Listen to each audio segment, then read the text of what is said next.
देखिए, बात तो सही है और ये बहुत स्पष्ट दिखता है। जो कार्रवाई हो रही है या जो भी अलग अलग बात हर एक देश से सुनने में मिल रही है, उससे ये बात स्पष्ट होती है कि अगर एक तरफ ईरान बहुत सूझबूझ के साथ सामरिक सोच को आगे बढ़ाने की कोशिश में है, तो वो ये मानता होगा, ईरान ये मानता होगा कि अमेरिका के सामने उसके पास जो हथियार हैं वो उतने नहीं होंगे और उतने प्रभावित नहीं होंगे जितने अमेरिका के पास हैं। ये बात में दो राय नहीं है। लेकिन जब आपके पास कम हथियार होते हैं तो आप उनका अच्छा उपयोग कैसे करते हैं और उनको सामरिक रूप से कैसे उनको उलझाने के लिए डालते हैं, ये सारी बातों पर वो लोग विचार कर रहे होंगे। और लग ऐसा रहा है, इतने दिन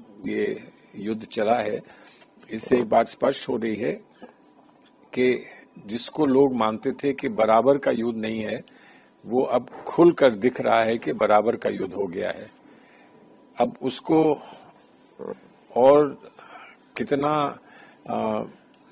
बढ़ा सकते हैं, घटा सकते हैं, ये सब तो अब हर देश की अपनी कैलकुलेशंस पर से मामला जो होगा वो स्पष्ट होगा। लेकिन इस युद्ध में सिर्फ सीधे सीधे वार करने का प्रश्न नहीं है, बल्कि जो ईंधन पे वार हो रहे हैं, जो प्रभावित पूरे विश्व को करेंगे, उसका क्या परिणाम होगा, इन सब चीजों को समझने की आवश्यकता है। तो अमेरिका भी उस पर यकीनन उस पर कुछ विचार कर रहा होगा और ईरान भी उस पर विचार कर रहा होगा, और जो और खाड़ी के देश हैं वो भी उस पर प्रभावित हो रहे हैं तो वो भी विचार कर रहे होंगे।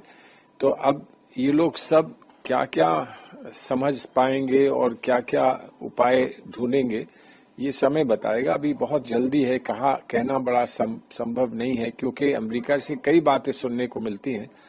लेकिन अंततः अमेरिका क्या फैसला करेगा और कहां तक युद्ध को बढ़ाना चाहेगा, ये समय बताएगा। ये सवाल उठता है कि दावा है कि जो सैनिक